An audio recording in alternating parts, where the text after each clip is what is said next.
Goeiedag vriende, baie welkom by NG Gemeente Jeffreys Bay se afkondigings vir hierdie week.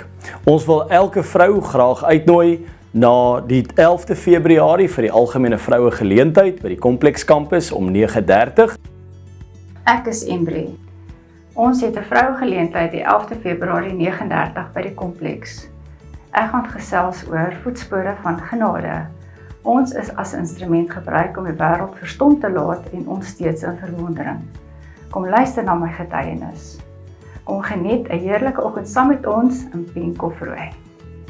Dit gaan 'n wonderlike oggend wees van saam wees, samesyn, lekker koffie drink en dan gaan ons ook na 'n getuienis ook luister. Dit gaan 'n wonderlike geleentheid wees. Ons hoop om elke vrou ook daardie oggend dan te sien.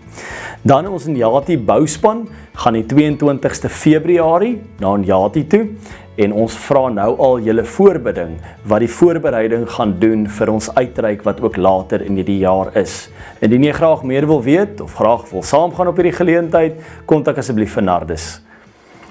Vriende, ons het dan ons as Woensdag wat op die 18de Februarie van 11:00 tot en met 1:00 ook is. Ons hoop om elkeen ook op daardie mooi geleentheid te sien. Dit gaan 'n geleentheid wees van ervaring, belewenis en jy gaan daar inkom, jy gaan natuurlik 'n pamflet ontvang en net by die Here sit en stil word deur 'n begeleidende pamflet waar verskillende aspekte aangeraak ook gaan word. Ons nooi elkeen uit vir ons as Woensdag geleentheid op die 18de Februarie. Soos elke jaar het ons gereeld gebedswake en ons gebedswaak nou is die 16de Februarie. Indien jy graag meer wil weet oor ons gebedswaak, kan jy ook vir Hester kontak. Dan wil ons julle elkeen graag ook uitnooi, indien jy graag deel van 'n nuwe disippelskapgroep wil wees. Sanet Stein gaan hierdie groep vir ons lei. Ek is Sanet. Die Here het dit hierdie jaar op my hart gelê om weer 'n nuwe disippelskapgroep te begin. Ek wil jou uitnooi om deel te raak van 'n groep.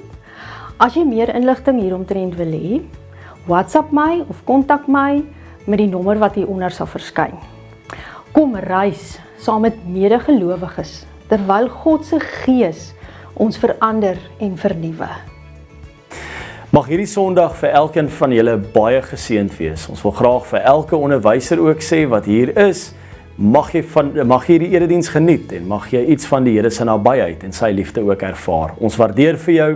Mag hierdie week ook vir elkeen van julle 'n wonderlike week wees waar julle die Here se nabyheid en sy seën ook mag beleef. Geniet die diens.